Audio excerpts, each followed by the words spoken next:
നല്ലത് ചിന്തിക്കുക, നല്ലത് പ്രവർത്തിക്കുക, മറ്റുള്ളവർക്ക് നല്ലത് ചെയ്യുക, നല്ലതിനു വേണ്ടി പ്രാർത്ഥിക്കുക. ഈ നല്ലതുകൾ നിങ്ങൾക്ക് തിരികെ ലഭിക്കും. വിമർശനവും ഒറ്റപ്പെടലും ജീവിതത്തിൽ പലപ്പോഴും ഒറ്റപ്പെടുത്തുന്നത് തെറ്റുകൾ ചെയ്യുന്നവരെയല്ല, പക്ഷേ നല്ല ചിന്തകൾ സംരക്ഷിക്കുക എന്നതാണ് വിമർശനങ്ങളിൽ നിന്ന് മുക്തി നേടാനുള്ള ഏക മാർഗം. ഒന്നും പറയരുത്, ഒന്നും ചെയ്യരുത്, ഒന്നും ആകരുത്. വിജയത്തേക്കാൾ പാഠങ്ങൾ പരാജയങ്ങൾ നമുക്ക് പഠിപ്പിക്കും.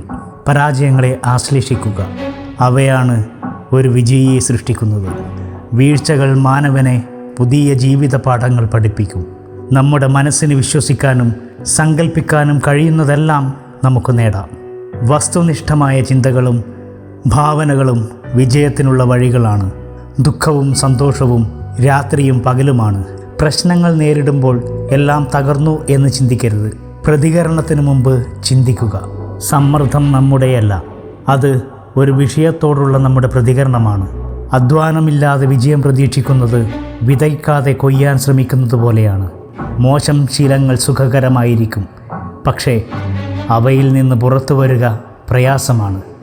ബാല്യത്തിൽ എളിമ, കൗമാരത്തിൽ മികവിനും, യൗവനത്തിൽ നീതിക്കും, വാർദ്ധക്യത്തിൽ വിവേകത്തിനും പ്രാധാന്യം നൽകുക. പ്രതികരണത്തിന് സമയം കണ്ടെത്തുക. ശരിയെന്ന് തോന്നുന്നത് ചെയ്യുക, മറ്റുള്ളവർ തെറ്റെന്ന് വിചാരിച്ചാലോ. മൗനം പാലിക്കേണ്ടിടത്ത് മൗനം പാലിക്കുക. സ്നേഹിക്കുന്ന വ്യക്തിയോട് നിങ്ങളുടെ വരുമാനവും ഭാവി പദ്ധതികളും തുറന്നു പറയരുത്. എല്ലാം നല്ല മനസ്സോടെ ചെയ്യുക, പകരം ഒന്നും പ്രതീക്ഷിക്കരുത്.